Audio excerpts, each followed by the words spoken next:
and welcome to Americans Learn. My name is Lauren, and today I'm going to be looking at a BlueJay video. This one was actually suggested under the last BlueJay video, and this one is absurd historical slang that needs to come back. I'm very excited about this. I find absurd historical slang a lot of fun, and I've seen some lists and things. There's some good ones out there. If some of them don't end up on this list that he's gonna give, I'm gonna see if I can't find one or two, because I've seen some lists that are quite good. So I'm looking forward to it. Yeah, can't wait to see what he's got on this list. There's some people used to say some weird stuff. Granted, you know what? We used to say some weird stuff too. Remember Ratchet? That was a terrible time. Who said Ratchet? I didn't say Ratchet. I tried like twice and it wasn't for me. Slang, idioms, jargon. The words we choose to hurl at each other's faces are just as much of a cultural fingerprint as the clothes we wear or the games we play. This is my favorite. We all have one friend who orders at Mexican restaurants like, yes, I'll have the enchilada y burrito con pollo, por favor. So you call them a Kirby sucking club penguin iPad kid. Or something along those lines. Yeah. If you're growing tired of the same old curses, slurs, and anyone who orders bruschetta at like an American Italian place, I'm like, look, if the waiter doesn't call it bruschetta, don't call it bruschetta. All right, look, you're at an Italian place next to a McDonald's. Like, come on, man. It's not that special. Talk brain rot and crave a more refined lexicon to voraciously vivify vexatiously vulgar tongues. Well, worry not. He needs to like get a job with V for Vendetta for that little performance. Voila! In view, a humble vaudevillian veteran, cast vicariously as both victim and villain by the vicissitudes of fate. This visage, no mere veneer of vanity, is a vestige of the vox populi, now vacant, vanished. However, this valorous visitation of a bygone vexation stands vivified, and has vowed to vanquish these venal and virulent vermin, vanguarding vice and vouchsafing the violently vicious and voracious violation of villainy. Not my chitty-faced chuckaboos, for in today's Circumbendibus, I'm gonna fill that knowledge box with enough slang, slurs, and silly syllables to spifflicate and higgledy-piggledy clapperclaw some bottle-headed addlepates. Hey, no! Stop it! Silly syllables to spifflicate and higgledy-piggledy clapperclaw some bottle-headed addlepates. Okay, cool. I just wanted to look. Chitty-faced. Chuckaboo. Aw, little chuckaboo. Circumbendibus. That makes sense. Circumbendibus. It's a roundabout way of telling a story. I like it. Knowledge box, also known as the brain pan. Spifflicate. I wouldn't have spifflicate. Yeah, I wouldn't have thought confound. I would have definitely thought spiffy, you know. Higgledy-piggledy. I did know that one. Clap-a-claw. Sounds like a crow thing. Bottle-headed. Void of wit. That's cause you're drunk. Right? Addlepate. An inconsiderate foolish fellow. Think of like a Twitter-pated from, or I heard addled. Addled stuck around. Okay. I'm going to be trying to figure out if I've heard of these or like what they might have become or what parts of them stayed. Like me, you're a big fan of exploiting the words you use on public platforms to manipulate the masses. But as much as I love to gaslight, no one excels in weaponizing the silver tongue more than politicians. Do you ever find yourself listening to an elected official and get confused by the words they use? Yes. I wonder what he means by that. Well, luckily for you, understanding the bias and reliability in the words used by important people has never been easier than with Ground News. Ground News is a website and app designed to give you an easier way to read the news. I don't want to think about the news right now. That's why we're here, BlueJay. We're going to talk about the silly parts of the past. We're not talking about the news of the present. Independent organizations. For example, I'm going to drink some lovely. Oh no, actually, I'll show you my. In the United States, Ground News found 100. This says, or what if, and hear me out, no, we're not going to talk about the news. On the other side, I've got Baphomet, so I was distracting from the overall national trend. Ground News also has a great. Granted, this is a good resource, honestly, and if you're a kind of person who only gets your news from one source, Yeah, you don't know anything that's actually happening in the world. You should probably check this stuff out. I do think this is a good resource. I just don't want to think about it. With how much media literacy is dying in our TikTok world, I find Ground News to be an excellent source in shedding light on the latest and greatest developments. Best of all, we're offering all our viewers 40% off their Vanish subscription, which is what I use to get unlimited access to all their amazing features. To get 40% off your subscription, go to ground.news/BlueJay or scan the QR code to subscribe today. Thank you, Ground News, for sponsoring the video. In today's digital age, language flows more readily throughout the cultures of the world than ever before, and while that should mean we've achieved incredible levels of information availability, education, and human connection, what it really means is that there's just that many more people you need to shit-talk in in-game lobbies. With the comfort of anonymity granted to us by our favorite little TikTok bricks, comment sections and threads across the internet have evolved into a constant battle. Well, okay, look, then I learned there's no medically safe amount of alcohol to drink. It's like, yeah, bitch, it's poison. Like, it is just flat out poison. It's not good for you no matter how much you drink it. That's not why we drink it. Oh, so it says that on there. Oh, I didn't even notice that. I mean, it's literally the very first comment is it's literally poison. Oh my God. Oh, these are great, actually. I kind of want to find this thread. This is funny. And then the next person says, isn't releasing dolphins good for the environment? Why would you keep them locked up? And then the response is, they're not always sending their best. Like, it's a good thread. It checks out. It's a good one. Of whiz. And while many think they could just steal quotes from obscure indie films like The Princess Bride or V for Vendetta and call it a day, a true master of the silver tongue must engage in more rigorous and refined study to fully weaponize a keen intellect. I'm talking, of course, about Fight Club, but in all seriousness, to really level up your why is Lucifer on there? Whip out the history books to study the wise words of our ancestors. Because he's a silver-tongued devil. Got it. Just ones at least. And to help stencil your name onto the list of eccentric conversationalists and or an FBI watch list, I've taken upon myself to analyze the mountain of obsolete slang and idioms to condense it down to some that I think truly shine. Okay. So, naturally, 95% of it comes from poor 18th century British people. That makes sense. And speaking of, what better way to learn the words of yesteryear than a little bit of immersion therapy? Let's say you're walking down the streets of downtown Atlanta after a long night of drinking when you hear rustling coming from the alley beside you. You let out a sigh as you get ready to hand over your decoy phone and wallet because it's Atlanta. When you I was gonna say, I think Atlanta's worse than Chicago. Introduce himself as Dasher in an adorable French accent. Brimming with glee, you bend over to hear his words of wisdom when, you forgot one crucial detail. You're still in Atlanta, and the gnome probably flips out a switchblade and stabs you in the liver, casting a spell that sends you back in time to 18th century England, but only after magically draining your 401k. Great. After coming to, you find yourself lying in the dirt of a London dockyard, bleeding profusely from the gut. But wow, you're in Georgian London now. Having an open wound is pretty much par for the course here. Luckily for you, you catch the eye of a sweet-looking older lady who rushes up and asks you what happened. Now, given the crazy fiasco you just went through, you might say, after a bender, this Frenchified Dasher took a flourish with their magical gnome tool and tried to ice me after casting up my accounts. You then watch as her amiable face turns to one of terror as she gasps and responds, "In armor vitae." Now, you're not quite sure what she means, but noting that horrified look on her face and the magical sounding words she used, you assume she's heard tales of these fantasy gnome scenarios before, and respond with, "That's right." The old lady's eyes then widen even more before she quickly scurries off, leading you to believe that she's finding you some help. Now that you're waiting here wondering just how many pints of blood the human body has and whether or not you actually saw a gnome or just Danny DeVito, it's the perfect time to let you know that the lingo of the past doesn't perfectly align with the definitions of today. So even though you thought you were able to convey the mythical quackery you just experienced, what you actually said was you paid a sixpence to a flashy hooker with venereal disease for a quickie who turned out to have magical male genitalia and attempted to fart on you after you vomited. Wow. I love that the British have so many different names for all of their money. You know, like in the past, I don't know how much is true in the future, but it's like, you know, you got your sixpence and your halfpennies and your pounds, your what else? Oh, I've lost them all. They're all vanished from my brain. Pounds and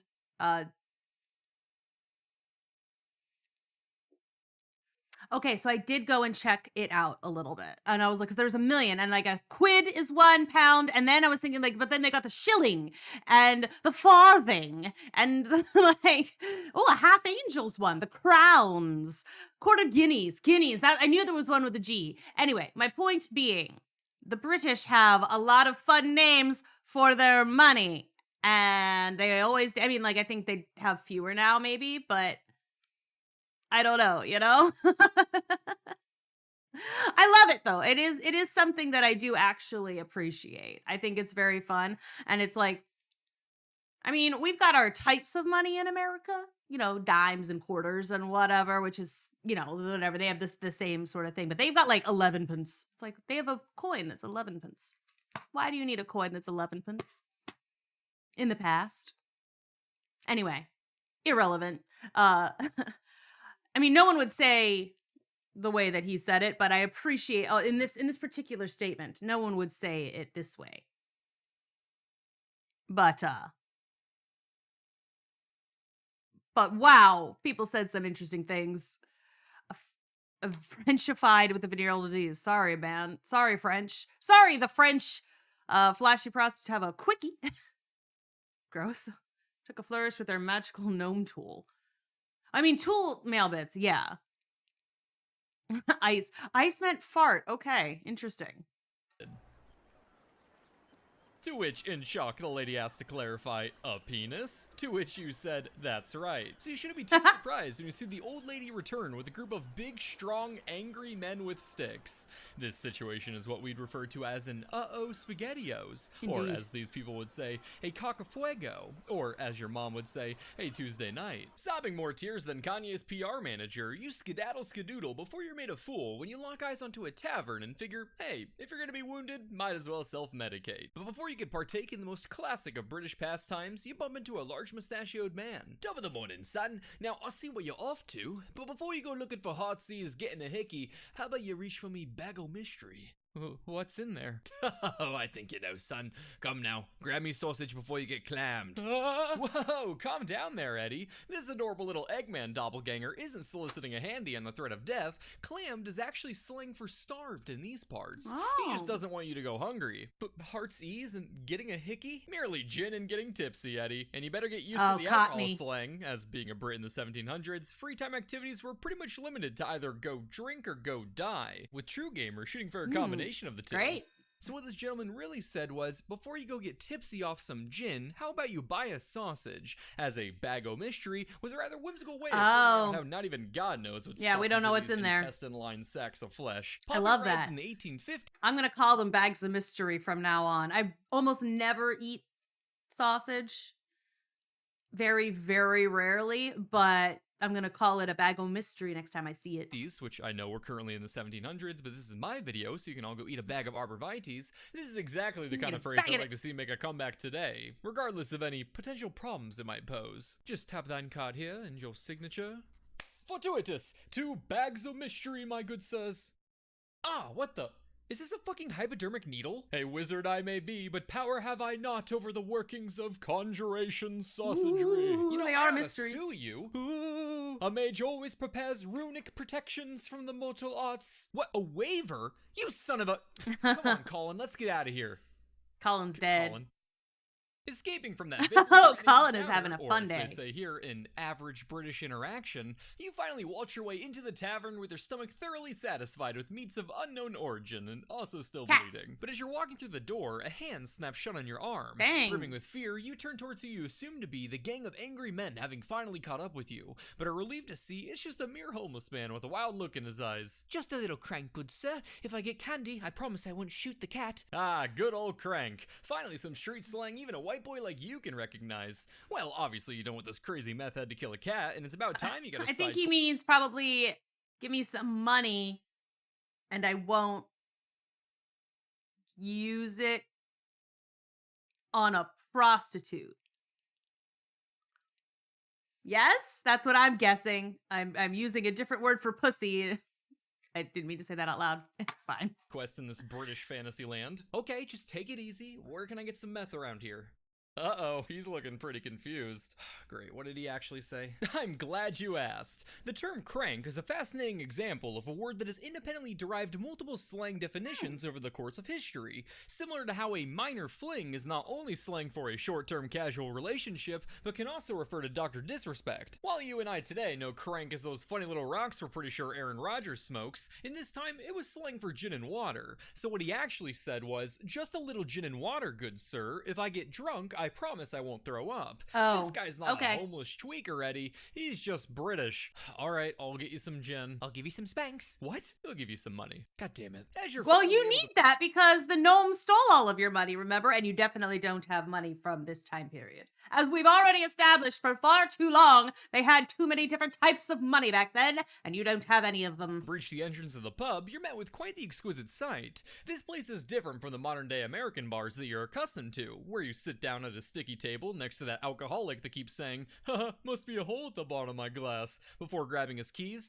and scouring the menu for a drink that doesn't taste like straight piss, but isn't too tasty that your immature friend from high school calls you gay, all while seeing how many alcoholics you can convince or find the drive home for a taste of power, and listening to the bar's playlist of Journey and or the Black Keys and literally nothing else. That's fair.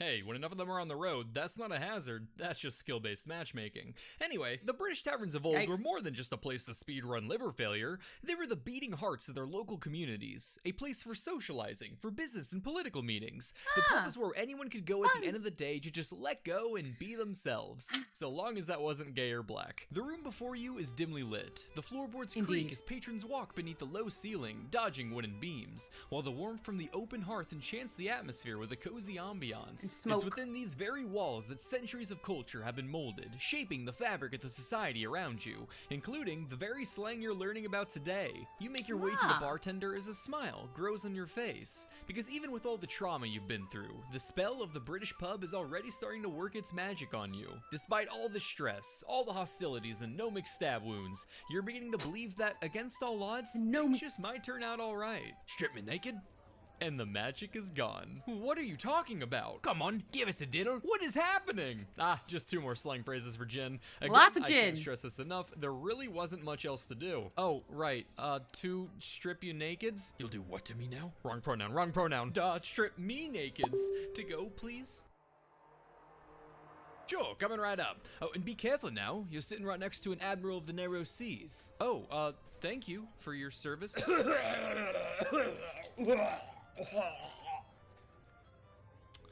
That was slang, wasn't it? For a drunk who vomits into someone's lap, yes. Ew! Don't worry, They had a term for that? Oh my god. Wow. And that happened often enough that they had a term for that. Voice Admiral of the Narrow Seas here to help clean you right up.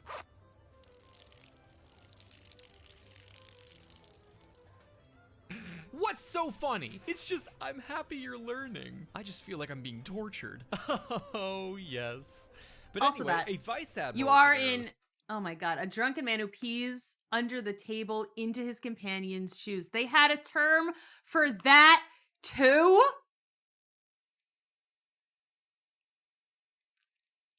Yikes. Yikes, y'all. Yikes. Seas was slang for a drunken man that pees under the table into his companion's shoes, which apparently was a common enough occurrence to warrant a full phrase. Covered in more blood, piss, and puke than a Megan Fox relationship, you await patiently as the bartender I don't want to brings know you your the drinks. Dude. I figured out the Doctor's Disrespect reference. I don't know this one, and I don't want to. Do not tell me. Stirrup cups for you, lad. A phrase for a parting drink given to guests who are taking their leave, typically drank on horseback. So now you have some fun new lingo to use to feel like a little cowboy the next time you're pulled over for a DUI. Fun. Say, I what's have a your stirrup name, cup. anyway? Oh, I'm Eddie. I've got one of those. I'll show you my stirrup cup. See? Here it is. Here's my little, I got this at like a Ren fair. But yeah, no, I have the little stirrup cup. And it's really cute. I've literally never used it. But I kind of love it though. I'm going to have to use it at some point. Look how cute it is. Meow. Look. And then, it comes with a little, it came with a little pouch. The little flask. And it has, and it's a belt. So like you wear this around your, around your waist. It's a great little thing. I love it so much. And I did not know what it was called until this very, very moment, but now I know. So, yay! We're learning all sorts of things today. Eddie. Jackie? No, it's Eddie. Oh, Max? I'm assuming Actually, that's what it Eddie. is. What the? You gotta be kidding me. Lightning! Ah! Oh, come on! How many words do people have for gin? Quite the comical amount, actually. In fact, one of my primary sources, a classical dictionary of the vulgar tongue by Francis Gross, has over 25 terms for the liquor. I was surprised at first until I realized the lexicon was originally published following a period known as the gin craze in Britain, where, due to some salty pillow fighting going on between England and France, French brandy was restricted, causing cheap gin to skyrocket in popularity amongst London's poor. So intense was this popularity that Parliament passed a whopping 5 major acts just trying to get people to chill with the bottle. I know this might sound rather crazy, but if you want to understand the gin craze today, all you have to do is watch reruns of Ellen. As you grab your stirrup cups to complete your side quest, you hear someone yell, "The launch is starting!" followed by the horrid screams emanating from a girl outside. Surely, you figure, the combination of a launch and woman in fear must mean Elon Musk is nearby. But as you open the door and mentally prepare for a 15-minute monologue of bullshit, you find out that there isn't an upcoming SpaceX launch, but a woman giving birth just outside. Well, holy you shit. Again misinterpreted the situation. Luckily, you can this one out just as you would have if it was Elon that you'd come face to face with. Avoid physical contact, say ew that's gross, and advise them to stop having more kids. Rounding the corner with your drinks, you see a I'm here for the Elon behind a slander. barrel stand up and start approaching you. Careful now, Eddie. This sneaksby snags having snaffler seeks to snaffle and snabble. And while you're busy laughing at what you assume to be a bit of amusing Dr. Seussian alliteration, a mean-spirited highwayman with large teeth comes up and mugs you before stabbing you to death. What? Are you serious? I don't know, maybe. What do you mean, maybe? Well, it could also mean this is a sneaky horse thief looking to rifle through your things so he can steal a wig for his pet snail. Slang is complicated, man. What? I still don't know if skibbity is a noun or verb. Well, look who we have here. I knew even the slugabeds would be drawn to the commotion. A slugabed was a drone. Now, obviously, he doesn't mean the flying kind we're familiar with today. He means someone who can't wake up in the morning. But ironically, if you think about it, slugabed is exactly what modern drones do, too. You talking about the launch going on back there? Good for you, Eddie. Way to use the local lingo. Yeah, the lass is poisoned, all right. What? Just another way of saying someone is big with child or pregnant. You could also say she sprained her ankle to say the same thing. But as you've just experienced yourself, using these phrases today would undoubtedly lead to a lot of confusion. Jeremy, I think I sprained my ankle. You sure did. Congratulations, Jan. No, Jeremy. Oh God, I think I'm poisoned. Uh-oh, get poison control on the line. Please, for the love of God. Oh no, poisoned. Poisoned I understand. But that's just because I don't want children. It's like, I get it. I understand why poison would be used, but sprained your ankle, why? It's blue or pink. I love gender reveals. Well, glad that she's not dying then. I wouldn't go that far. She's still giving birth outside a pub in a London alley, pre-modern medicine. It's pretty much a coin flip whether or not she becomes a statistic. The beauty of life, right? Speaking of, let's see if you keep yours. Now, I'm sure I like that he followed what the tail was doing. It's pretty much a coin flip whether or not she becomes a statistic. The beauty of life, right? Speaking of, it kind of follows what his tail's doing. Now, I'm sure you're wondering where me rammer is. I really don't want to know. He means his arm. What I have ye know, I lost it fighting off a 30-foot sea lawyer with me bare hands in the middle of the blind man's holiday, and I took way more from that bloody beast than he got from me. 2 excellent 18th century phrases, Eddie. A blind man's holiday is slang for the night or darkness, while a sea lawyer, as you may have guessed, is jargon for a shark. One of my favorite slangs, but also quite ridiculous, as none of these guys are smart enough to pass the bar. So if people have been called, so I guess people have been calling lawyers or, what would they say in Britain? Again, I know these words, but they disappear from my brain as soon as I actually need to say them. Solicitor? I think.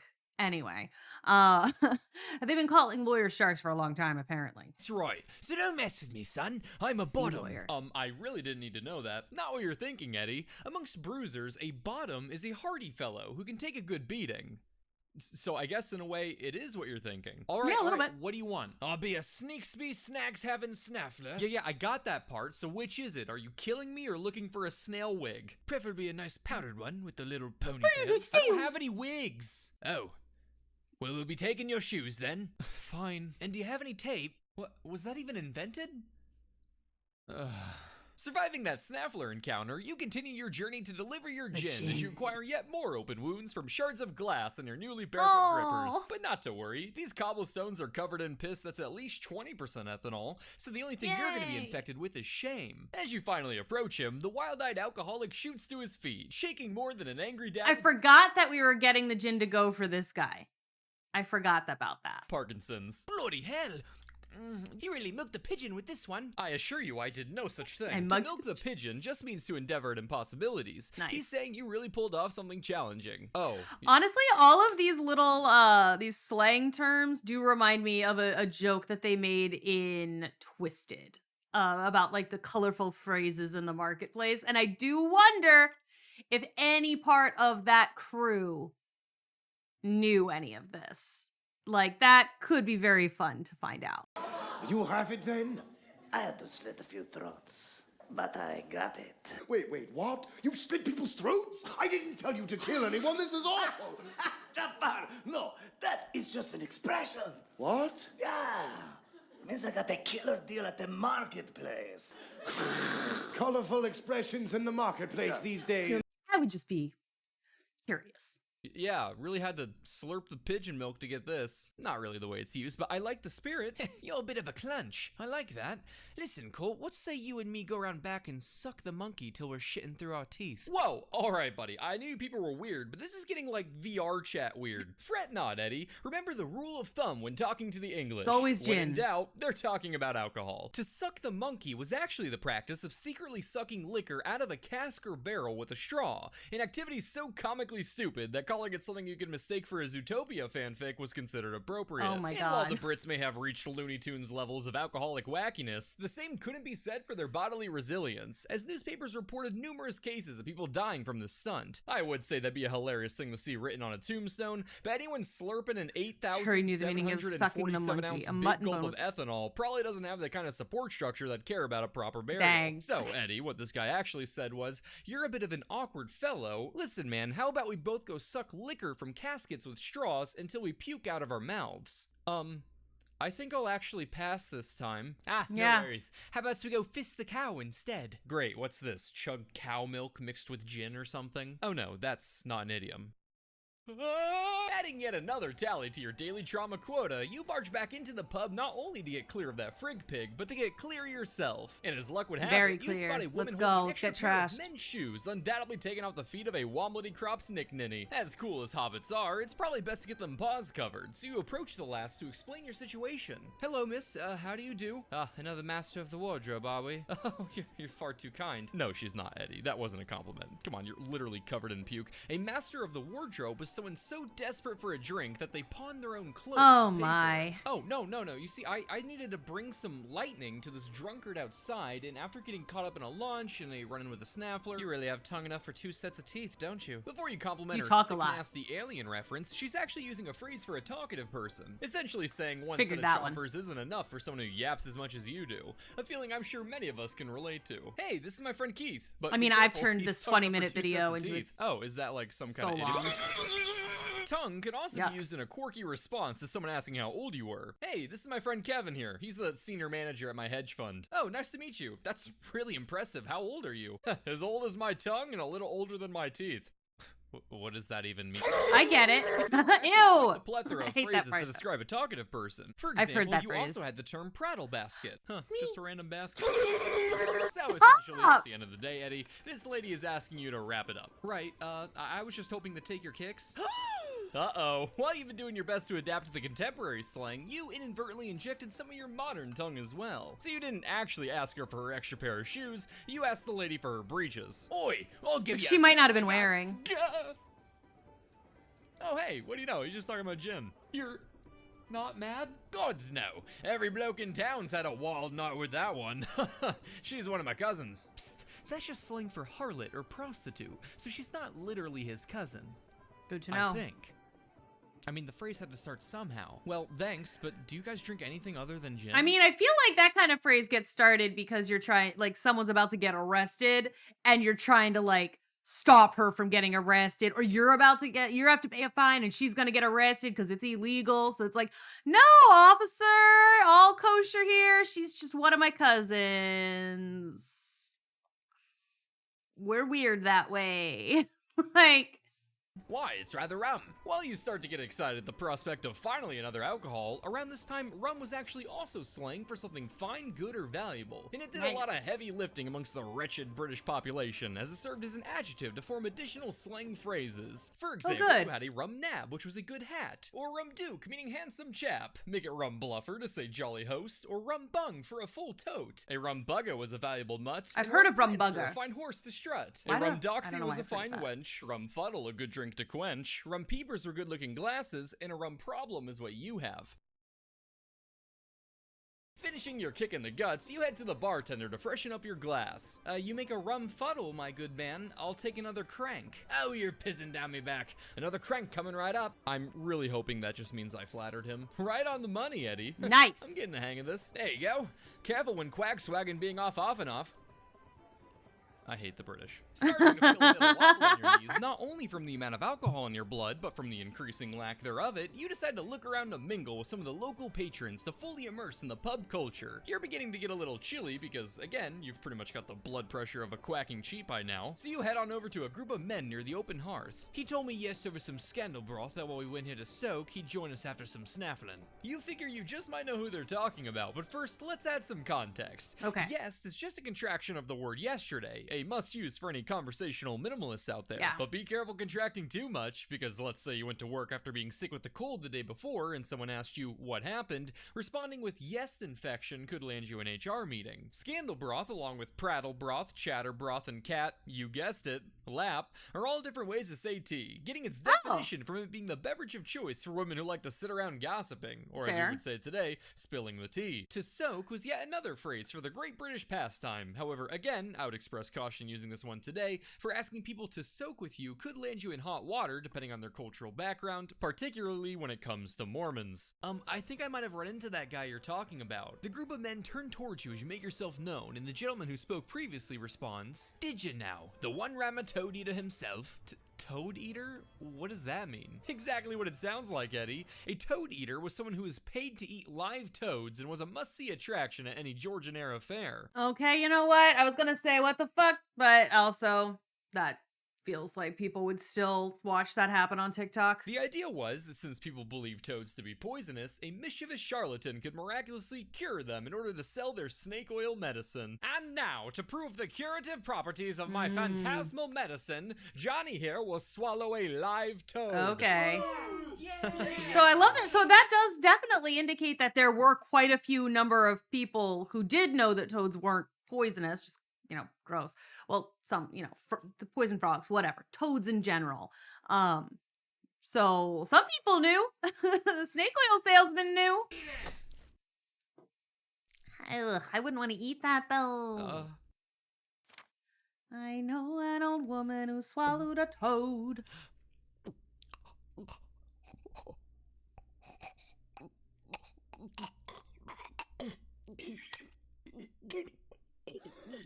But I don't like the sounds. Why are the sounds in this one so bad? Ugh. Ugh. The shadows.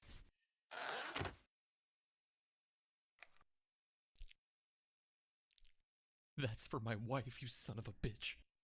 Right. Oh, that was Well, gross. One rammer, you said? Yeah, I spoke with the Cole outside. You did what now? Oh, so close, Eddie. Again, I appreciate the effort, but saying I spoke with the Cole means you robbed the man. Well, well, well. Gather round, boys. It looks like I have to settle this cold by a stroke on his knob. Stroke? Don't get too excited, champ. He's actually saying he's gonna punch you in the head. Yeah, and after that, I'll give you a blow on that jolly knob. What is happening? Once more, just saying he's gonna beat your head in. Again, crucial not to misread here, as I do ideally we want to minimize your inevitable CTE. All three of us will have a pull on that noddle of yours. I'll mill that canister so good you won't be able to walk in the morning. Okay, these guys have to be hearing themselves. To have a pull means to have the advantage on something. He's essentially saying, by outnumbering you, clobbering your head in will be a piece of cake. So, in summary, now is an excellent time to start running. Yep, get out. Crossing sticky floors, waving bye to whores, and sprinting out the doors, you're once again weaving your way through the London slums. Running through all these streets and alleys, you're really starting to get to see the full glory of the great power that was 18th century England. So as you approach the top of a hill, you figure now would be an excellent time to take in the first-hand views of Georgian London. Let's take a look. Ah, what beauty. This magnificent architecture is what they refer to as the Industrial Revolution, or as we say today, an animation time saver. Yeah. In the corner, you finally catch some luck as you run into a constable. Oh, thank God. Sir, I'd like to make a report. I'm being chased down by some men from a pub back there, and I really had to heave my way out of there. Heave, you say? That's right. Right then, come now, son. I've got some ruffles for you. You're gonna get to polish the king's iron with your eyebrows. Now, you figure this could mean a few things. Maybe he's inviting you to become a specialized worker in the royal court, literally polishing the king's iron. Or perhaps they're asking you to jack him off. Either way, you suppose if you're gonna be hard at work for nobility, the potential reward far outweighs any downsides. I mean, I feel like that means you're gonna get arrested. Sweat won't be the only bodily fluid you're drenched in. Okay, sounds good. But when you say ruffles, are you talking about, like, the tasty treat? Oh, the spicy treat. No, Eddie. You heaved your way out of the pub. You actually said you robbed the place. And to polish the king's iron with one's eyebrows actually was a saying for looking out of prison windows. That makes You're sense. very much so under arrest. What? No, this is a mistake. You know, I reckon it's your execution day as well. What? No, this is absurd. Help me, Godbird. Oh, flattery Godbird everywhere, Eddie. But he doesn't literally mean you're being executed. He just means you need to be washed. You are absolutely painted in people's DNA. After all. Say, aren't you the bloke that verbally assaulted Mrs. Locke earlier? Right then, I'm taking you in and you'll go up a ladder to bed. Okay, that one does mean execution. Please, save me! Take me back to Atlanta! Oh, sure thing. What? You could have done that? The whole time? He's the Godbird. I could have, but what kind of teacher would I be if I did? An ethical one? Oh, please. I never took ethics class. Ugh, I feel weak. So, Eddie, now that you got to soak in all the grime and culture, the people and customs, and the pubs and booze of 18th century London, how about it? Feeling ready to wag that silver tongue with a whole new palette of colorful slang? You died. 22 minutes. Getting a little sloppy, Dasher. The liver was in the way of the aorta artery. Can't let him bend down next time. It messes up your aim. Good to run a few more drills tomorrow? Oui. Excellent. Obsolete slang. 12 out of 10 stars. Excellent. Truly, truly excellent. See, some of the ones that I was thinking of were ones like boner for a mistake, you know, things like that. But I did find a couple of other ones as well that I wanted to share. So giggle mug, always smiling. This is Victorian, not Georgian, but the giggle mug. Bitch the pot means to pour the tea, which is great. Again, considering we say spill the tea these days. So we could absolutely bring bitch the pot back. I think that one could come back for sure. Got the morbs, temporary sadness. I love the got the morbs. It's morbin time, baby. We could bring that one back too. Tight as a boiled owl is drunk. Poked up, embarrassed. Sauce pot, the mouth. Sauce box, the mouth. Cupid's kettle drums. Not up to dick. I'm unwell. I don't know. I love them. I think that some of these old terms are fantastic. They're super good. I like them. I think it's a good time. So yeah, thanks. This was a long one. Yeah, this is a long one. Sorry guys, that took so long, but I hope you had fun anyway. And we all learned something, I think. So thanks so much for watching. Don't forget to check out some of our other videos as well, and I will see you in some of those.